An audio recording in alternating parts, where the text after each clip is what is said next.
Hello, my name's Steve Askew, and I'm going to spend about half an hour or so talking about English change ringing. The talk's designed mainly for people who haven't yet had a go, maybe interested in hearing what it's about, maybe even considering having a go themselves. So, here we go. So before we look at change ringing, I'm just going to do one slide and look at some examples of bells being used in a way that's not change ringing. All of them very nice, by the way, but a different way of using bells.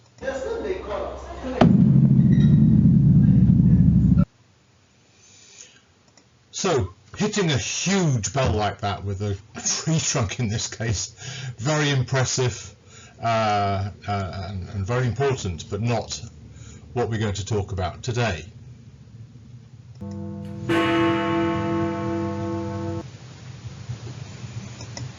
Using a clock and a mechanism to strike a bell on its side with a hammer like that. Very, very important bell in that case, but not English change ringing.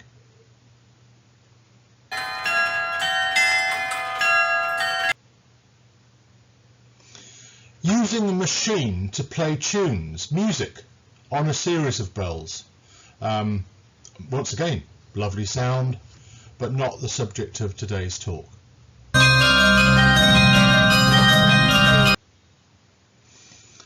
Using a performer with levers and hammers striking bells like those, this is in the States actually, this performer, is very nice, but not English change ringing.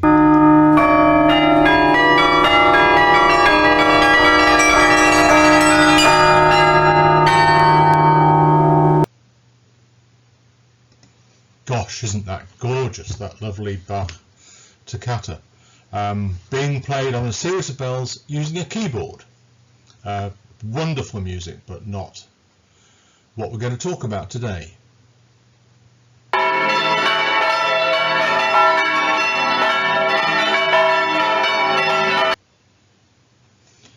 Now that's nearer to English change ringing because at least the bells are swinging in this case. But these bells are swung in a fairly random way. They're not trying to get to any particular sequence of bells, they're just making a bell sound. It's a very nice sound, and if you walk around town squares in central mainland Europe, you'll hear it a lot. It's very nice, but it's not what we're going to talk about today. So let's go on to have a look at what we are going to talk about today. So, change ringing. It's a group of bells being rung, 3 swinging clappers inside the bells, ringing through a full circle, each bell controlled by a ringer, and the objective being to get those bells to ring equally spaced in a prescribed order, making what we consider to be a nice sound. So let's have a listen to it being done.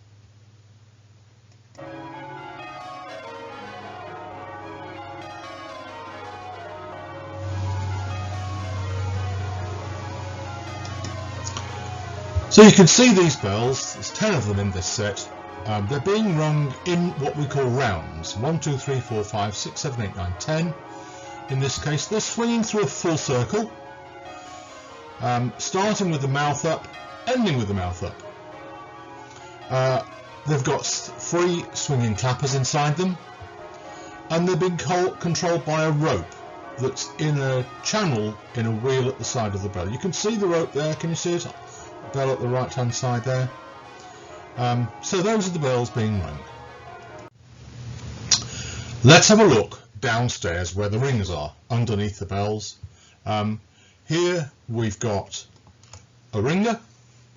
He's holding onto the bell rope. He's holding onto this furry bit which we call the sally. That then goes in a loop around there, back up into his left hand, which we call the tail end. Over here there's a diagram of the bell, and this will move when the ringer starts ringing.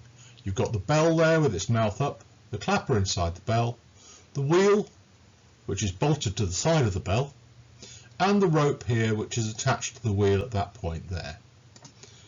So let's have a look, see what happens when the ringer starts ringing.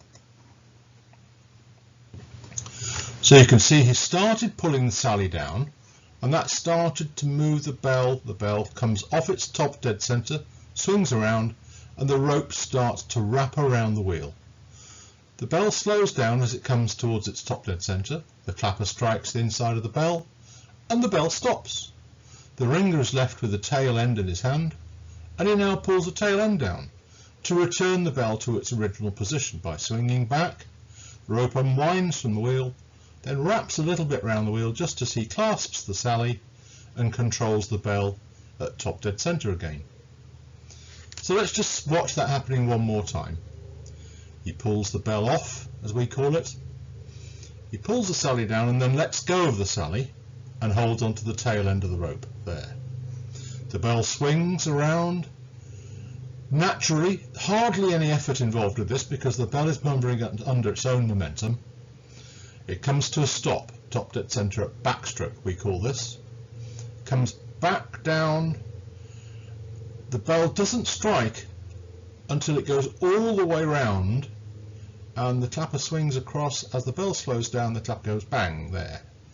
And there you have the second strike, and you're back to the starting position. So that is it. That is all there is to the physical part of ringing. It's got two parts, the hand stroke where you're clasping the sally, and the back stroke where you're holding onto the tail end. And you have the opportunity to control the bell at hand stroke and at back stroke. And also to control the speed of the bell by changing the amount of time the bell dithers at the top dead centre, both at hand stroke and back stroke.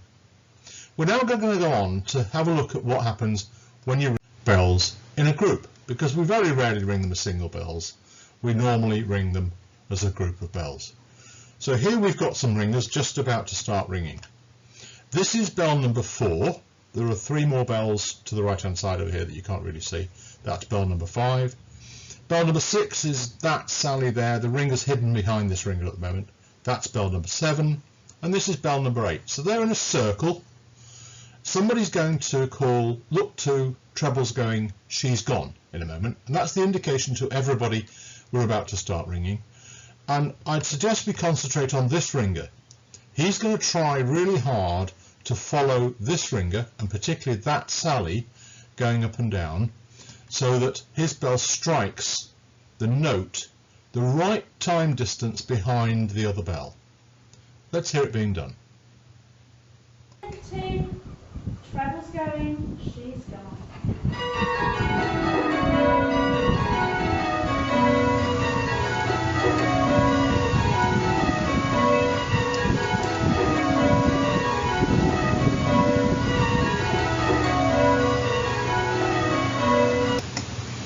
Right, so that's just a very short burst of rounds there, being rung very nicely, by the way, by these ringers. They achieved a lovely even gap between each bell, and you could see just how much this ringer was concentrating on looking at that rope, looking at that sally going up and down, and varying the amount of time his bell stayed at the top at backstroke and handstroke to get the right time distance between his bell and the bell in front.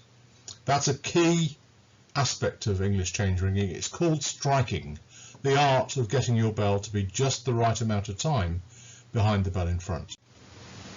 So that's the practical bit sorted. That's how you ring a bell. That's it. So we now go on to the key about change ringing, and it's this word change. Because change ringing is not really about ringing rounds only. We do always start in rounds and we always finish in rounds. But between the start and the finish, we will ring loads of different ways that we will permutate those bells in terms of the order in which they ring. So the key is, the rules are, from one row to the next row, ringers can slightly speed up their bell or slightly slow it down, so their bell will move one place forward or one place back in the row. So the row might be, as you start, 1, 2, 3, 4, 5, 6, 7, 8, that's rounds. The next row could be 1, 2, 3, 4, 5, 6, 7, 8, or it could be something else. Let's go on to see how that works. So if we just concentrate on 4 bells first, we start with 1, 2, 3, 4. The next row could obviously be 1, 2, 3, 4. That's every ringer just ringing their bell at the standard pace. The bells will appear in 1, 2, 3, 4. However, if the ringer of bell number 3 rang slightly quickly for one blow, and the bell ringer of bell number 2 rang slightly slowly for one blow, that would actually swap those two bells over, because bell 3 would strike before bell number 2. So you'd swap those two bells over. You'd go from 1, 2, 3, 4 to 1, 3, 2, 4. Using exactly the same thinking, you can swap two pairs of bells. 1 and 3, in this case, both ringing slowly for one blow. 2 and 4, both ringing quickly for one blow. So 1, 2, 3, 4 would go to 2, 1, 4, 3. But what you can't do is move a bell by more than one position. It's not allowed. And it's sort of not really practical. You can't speed your bell up that much to get from one position to two positions different. So you can't go, for instance, from 1, 2, 3, 4 to 1, 4, 3, 2, because 4 and 2 would have to move by too far. You can't do it. So that's a big restriction on bell ringing as to how we can permutate the bells, but it provides a huge amount of interest in terms of the things that we do to achieve the changes that we ring. The first thing you do when you learn to ring is something called call changes. Because what you could do is you could have the sequence 1, 2, 3, 4, 5, 6. Then you could have a conductor shout something to all ringers, 3 to treble. Now what that means is he's telling bell number 3 to follow the treble. We call the bell number 1, we call it the treble, by the way. So 3 is being told to follow treble, which means they've got to ring slightly quickly for one blow to get their bell to appear earlier in the next row. Bell number 2, the ringer of bell number 2 has got to be clever enough to realise, well, they've got to make way for number 3 because they can't follow 1 anymore because 3's been told to follow 1. So that creates that first change. The conductor could then call another change, which could be 5 to 2. 5 is being told to come down and follow 2. 4 needs to make way to go behind 5. And then finally, in this terms of this example, we're going to have a call 5 to 3. 5 is being told to come down, ring quickly for one blow to follow 3. 2 needs to make way to go behind 5, so that we get to the famous sequence in terms of ringers, all the odds followed by all the evens. We call that queens. Let's have a look at it being done. So we've got a set of ringers here, just about ready to start ringing. And we'll hear the conductor call those changes as they ring. This is the treble, by the way. 3 to treble. 5 to 3.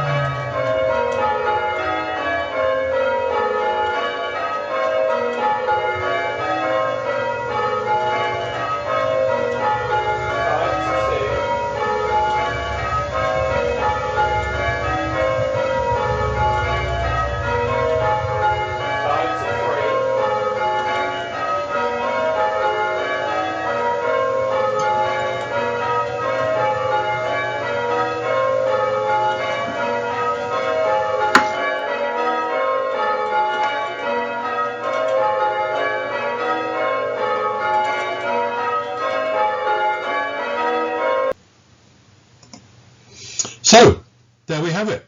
That conductor called those bells into queens, 1, 3, 5, 2, 4, 6, and would no doubt have gone on to call the bells into different sequences and would have ended up back in rounds. So those ringers didn't have to learn anything other than follow the instructions that they were given in these various calls that the conductor gave. Obviously the conductor needed to learn something, but the conductor is normally a really experienced ringer who's there to help everything happen correctly and work out for everybody there.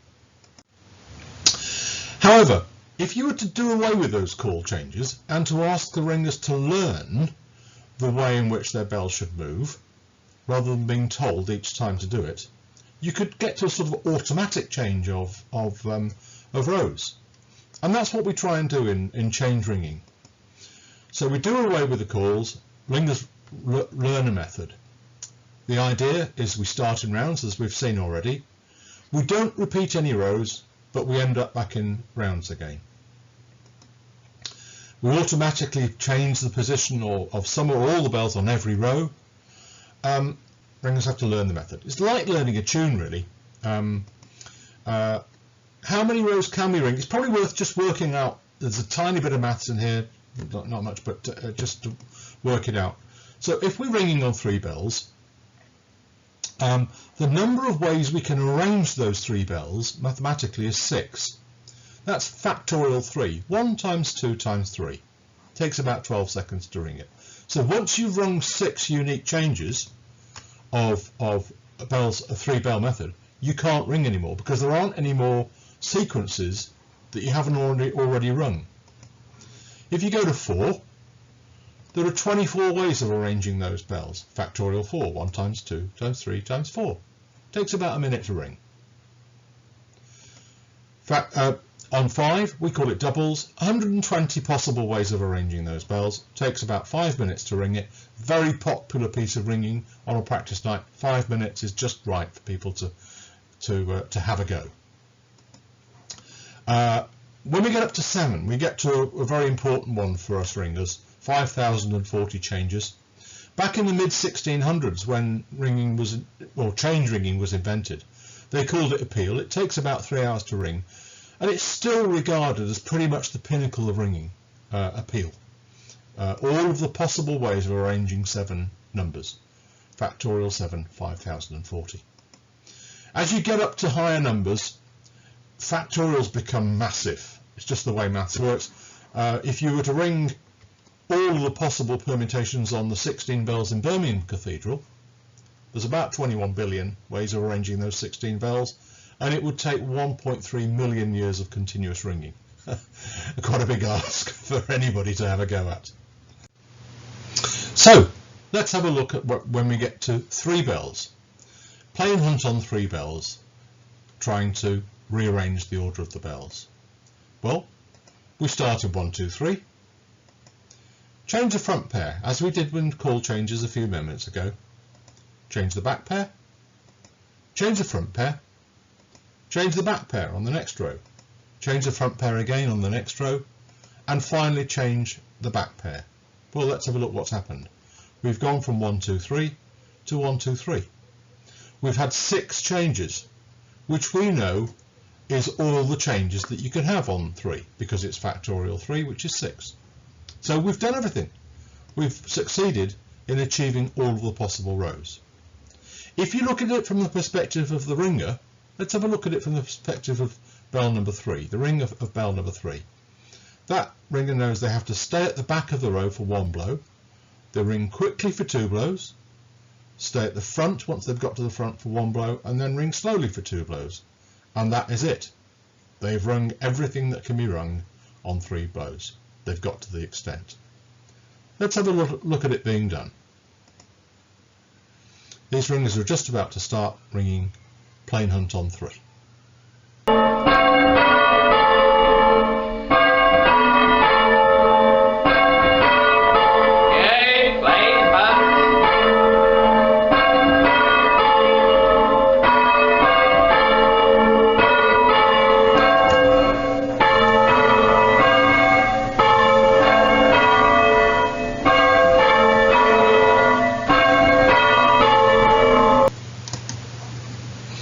Right, so they've rung an extent on 3. Great, that's achieved everything that you could achieve on 3.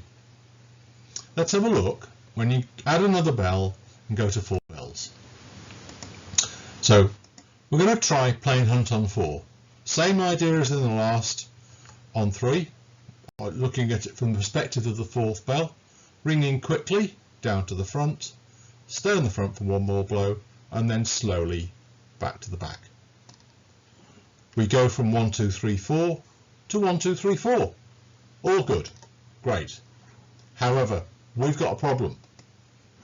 We've got a problem because there are only 8 changes in this sequence, and we've already got back to 1, 2, 3, 4. We know, however, that there are 24 possible ways of arranging those 4 bells. We've only rung 8 of them. We've missed a load of them. So what do we do about it? Well, back in 1650, Robert Rowan was a ringer and was sort of working on this sort of stuff.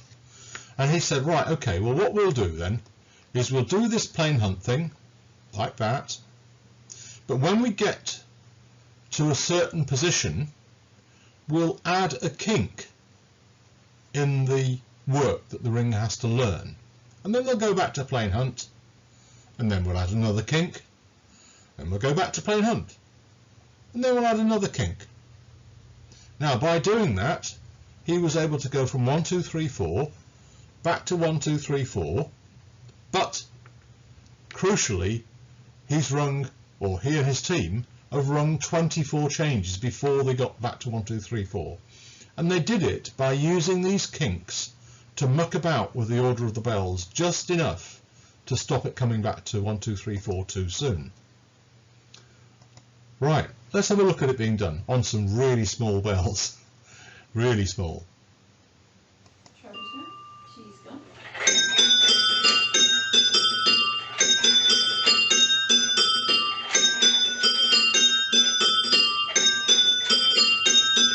Right, 24 minutes.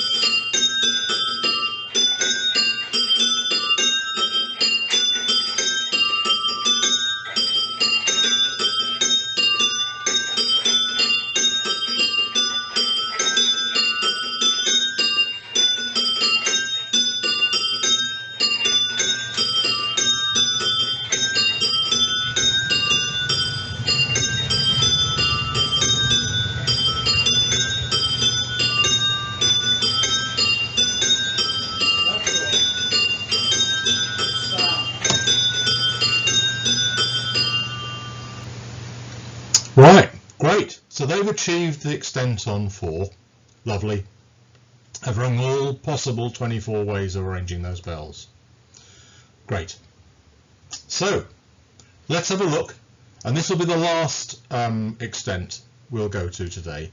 What happens when we take it to 5? Because when we get to 5, we'll cover all of the concepts of English change ringing. So here on the left, we've got that same method, plain bob, on 5. And by the way, 6 always stays at the back when we've got 5 bells, so that it stays even, or even number of bells ringing anyway. It's like a metronome really, the 6th bell in this. So you can see that the 2 plain hunts, then does that kink, we call it a dodge.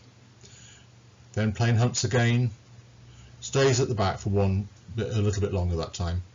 Plain hunts again, does another dodge, plain hunts again, and then does that thing where he stays in second place. He comes back to 1, 2, 3, 4, 5, 6. So he started in 1, 2, 3, 4, 5, 6, ends in 1, 2, 3, 4, 5, 6. Fabulous. Let's have a look at it being done. Some ringers just about to start. This is the tenor, number 6 bell, so that will stay at the back. That's the treble, and these other ringers are in the method. So let's have a look at them ringing it.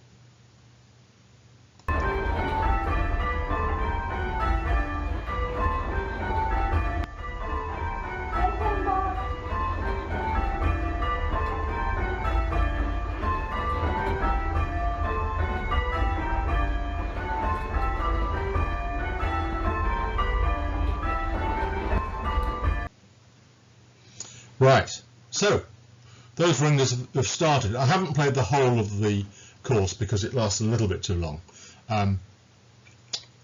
So they would have come back to 1, 2, 3, 4, 5, 6. But we've got another problem, unfortunately. Unfortunately, the problem this time is that even with those kinks, like there and places like that, they've only got to 40 changes, but we know that the number of changes you can achieve on 5 is 120, because factorial 5 is 120. So once again, we failed to get to all of the changes that we could possibly get to. So what do we do to it? Well, back in the mid-1600s, when this stuff was invented, what they could have done was to ask the ringers to learn a much more complex line with lots more dodges and twiddly bits in. They decided not to do that.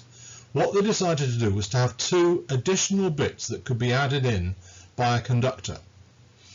They're called bob and single. I've got no idea why they're called that, they just are. They always have been. And that's what they look like. So the idea is that whatever you were doing before you got to the bob When the bob is called, you just do this and go back to what you were doing before. And what happens is that this jiggles the numbers up just enough to stop the numbers coming back to 1, 2, 3, 4, 5 before we want them to.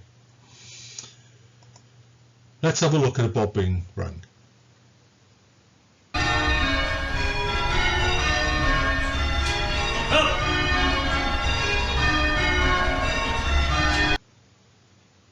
Right, you heard the conductor shout Bob there, and I guess you'll just have to trust me that what happened was all the ringers heard that Bob and then did that instead of doing what they were going to do.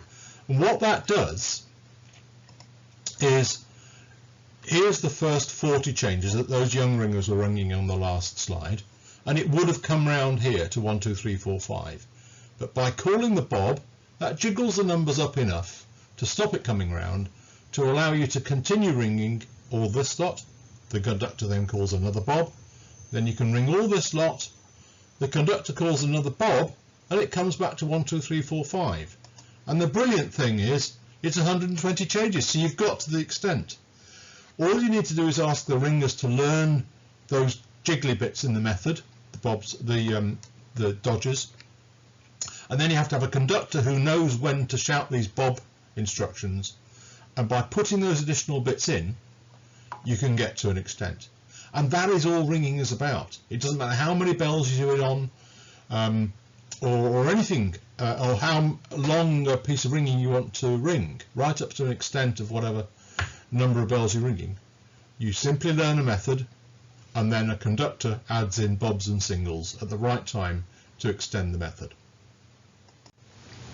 I just wanted to briefly cover some more methods, because you might have heard of them, and it might be worthwhile just knowing that they exist. The first one of them is this thing called Grant-Sire triples.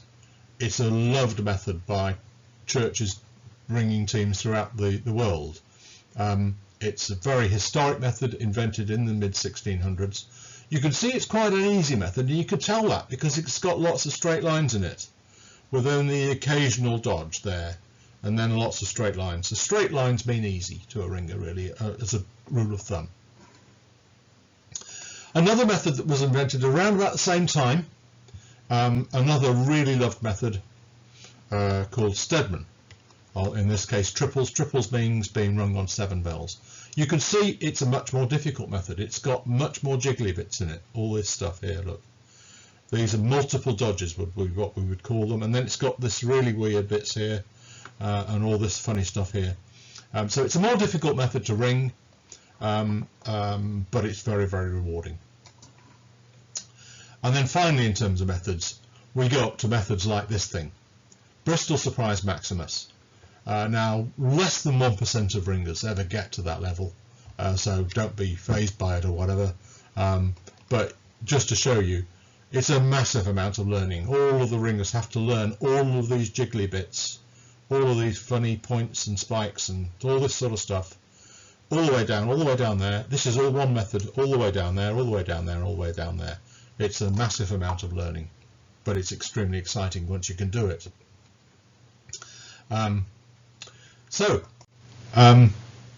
Just to review what we've looked at.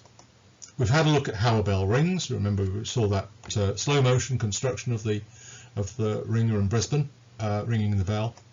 We've looked at rope handling, how that ringer handled both the sally and the tail end to make the bell ring. We've looked at striking. Remember those red-shirted ringers making that lovely job of striking those bells in rounds. We've looked at call changes and how a conductor can call bells into different sequences.